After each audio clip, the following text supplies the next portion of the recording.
नमस्कार मंडळी, कविताच home kitchen मध्ये तुमचे स्वागत आहे. आज आपण बनवणार आहोत रेस्टॉरंट स्टाईल आलू पालक. तर आता आपण आलू पालक साठी 2 बटाटे घेतलेले आहेत. या 2 बटाट्यांची मी सालं काढून घेतलेली आहेत आधीच. आता याला आपल्याला चिरून घ्यायचंय. याला आपल्याला चौकोनी आकारामध्ये चिरून घ्यायचंय, क्यूब सारखं करून घ्यायचंय.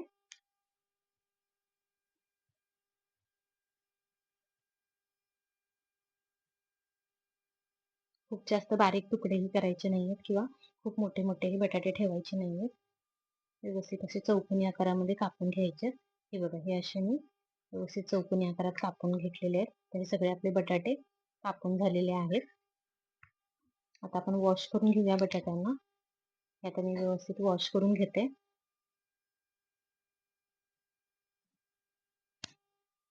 आता आपण जी पालक घेणार आहोत ती व्यवस्थित साफ करून घेतलेली आहे, धुतलेली आहे. आणि आता इथे एका पातेल्यामध्ये मी पाणी तापत ठेवलेलं आहे. तर या गरम झालेल्या पाण्यामध्येच आपल्याला ही जी पालक आहे ती टाकायची आहे. एक 4 ते 5 मिनिटच आपल्याला तिला उकळून काढायची आहे बाहेर, कारण की खूप अशी जास्त शिजवायची नाहीये पालक. एक 4 ते 5 मिनिटात ती लगेच शिजून जाते.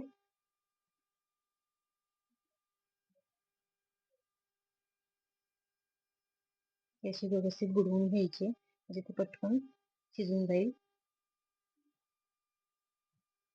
आता तोपर्यंत आपण आलू पालकसाठी लागणारा जो बटाटा आपण चॉप केला होता तो पहिले फ्राय करून घेऊया. बटाटा फ्राय केल्यामुळे काय होतं की त्याची टेस्ट पण छान लागते. हे बघा, अशा प्रकारे बटाटे टाकून आपण थोडंसं व्यवस्थित त्याला असं मिक्स करून घ्यायचंय, म्हणजे सगळीकडे व्यवस्थित ते सगळ्या बाजूनी चांगले फ्राय होतात. थोडंसं याच्यामध्ये मीठ टाकते, अगदी पाव चमचा मीठ टाकलंय, कारण की जेणेकरून काय होईल की बटाटे शिजताना ते आतपर्यंत जाईल, म्हणजे बटाटे पण चवीला व्यवस्थित लागतील आणि तेल सुद्धा उडणार नाही आपलं. हे बटाटे असे छान गोल्डन ब्राऊन होईपर्यंत आपल्याला तळून घ्यायचे. हे बघा, असे छान आपले गोल्डन ब्राऊन बटाटे तळून झालेले आहेत. तर आता एका साईडला आपण आता हे काढून घेऊया सगळे बटाटे.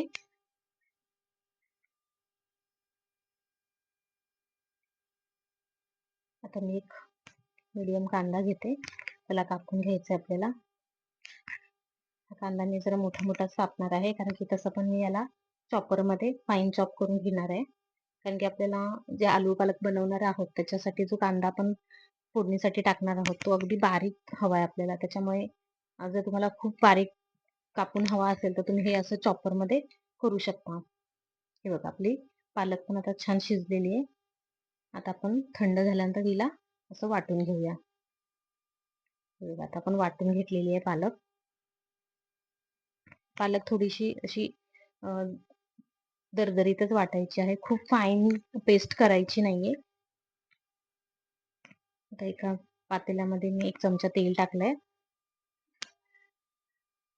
तेल गरम झालं की आपण त्याच्यामध्ये जिरे टाकून घेऊया. जिरे चांगले तडतडले की मग आपण हा जो फाईन चॉप केलेला जो कांदा होता तो टाकूया. बघा किती छान बारीक चॉप झालाय चॉपर मध्ये. असं छान परतून घ्यायचंय.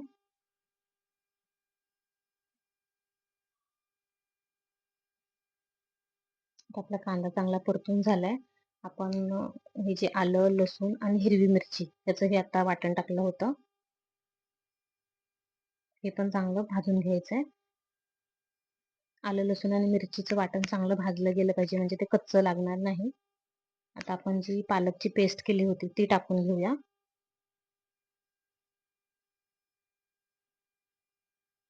आता या पालकची जी मी पेस्ट टाकली ती पण आता सगळी व्यवस्थित मिक्स करून घ्यायची आहे.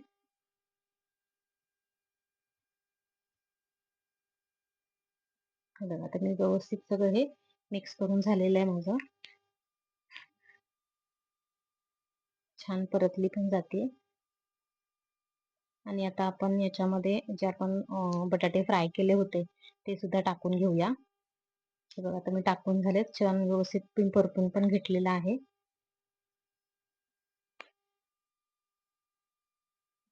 आता आपल्याला बघायचं, आपल्याला किती घट्ट हवी आहे, किती पातळ हवी आहे, त्याच्याप्रमाणे त्यात पाणी टाकून घ्यायचंय. मला थोडीशी घट्टच हवी होती म्हणून मी थोडंसंच पाणी टाकलेलं आहे. आणि याला अजून आता आपल्याला थोडंसं परतून घेऊन एक 5 मिनिटं फक्त आता आपल्याला याला शिजत ठेवायचं आहे. आता मी याच्यामध्ये एक टिप सांगते तुम्हाला. थोडंसं अर्धा चमचा मीठ टाकते.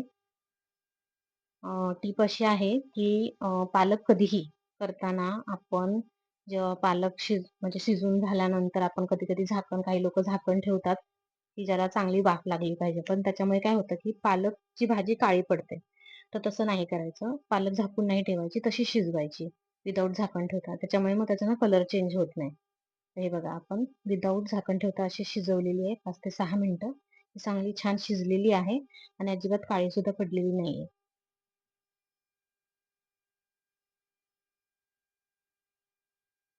हे बघा आता आपली अशा प्रकारे आलू पालक तयार झालेली आहे.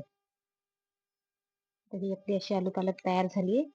अशाच छान छान रेसिपीसाठी सविताज होम किचनला लाईक करा, शेअर करा आणि सबस्क्राईब करा.